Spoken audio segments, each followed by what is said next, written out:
jätnud toriseva bussijuhi. Siin ei saa ümber keerata. Pori mülgas. Aga kui oksad kraabivad, kes kinni maksab? Sõiduvahendi juurde suitsu tegema sukelduvad koolilapsed ja õpetajad korrapärase Männimetsa sügavusse. Okkavaibaga kaetud teel on mõnus astuda. Päikseline ja lumevaba aprillialgus näeb välja nagu suvi. Lastekamba Browni liikumises hakkab silma üksiktihe tomp lühikese punapäise poisi ümber. Radivald, mina ka, nõuavad kaaslased võidu. Radivald on klassis esimene, kelle võimas telefon suudab jooksutada tehisintellekti rakendust. Tehisintellektilt saab näiteks küsida, mis päev täna on.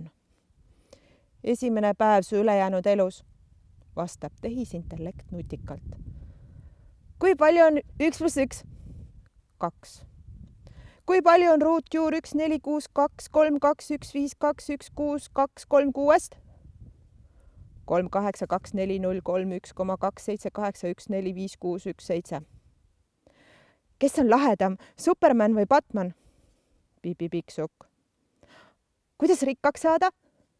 Mine mehele. Kes on loll? See, kes ei küsi. Aga kuidas päriselt rikkaks saada? Ära mine mehele. Vana kruusakarjääri juurde jõudes saab Radivaldi telefonil aku tühjaks. Tehisintellekt vaikib. Taevas metsa kohal justkui kumiseks. Nii ehe, nendib üks Radivaldi sõpradest tunnustavalt. Kuss, manitseb noorõpetajanna Reelika.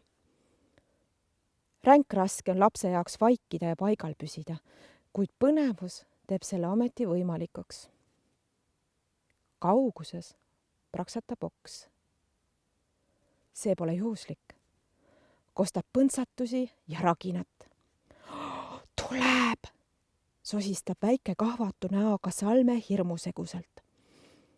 Mändide punakad tüved, samblike valge kasukas, mustikavarte tuhm tumeroheline. Lapsed on ootusärevusest päris vakka. 10 sõrmed sirutuvad kõrgusse, otse kui arvaks iga laps, et on esimene, kes rahvusmõtlejat märkab. Valdur Mikita, Välgi metsa põlisasukas, kõlab õpetajanna Reelika ajudes mahe diktori hääl. Juuksed hallisegused, seljas kulunud jalgratturi kostüüm, õõtsub Mikita 20 meetri kaugusel männi otsas. Istutatud metsale kohaselt on puud sihvakad, ilma harude ja jämedate oksteta, nii et on raske mõista, mil viisil rahvusmõtleja ennast kukkumast hoiab. Õpetajanna Reelika köhatab ja pöördub laste poole. Kes julgeb esimesena küsida? Õpilased muidugi vaikivad. Pisut kohmetult vaatab ka Reelika Mikitat ja naeratab sõbralikult.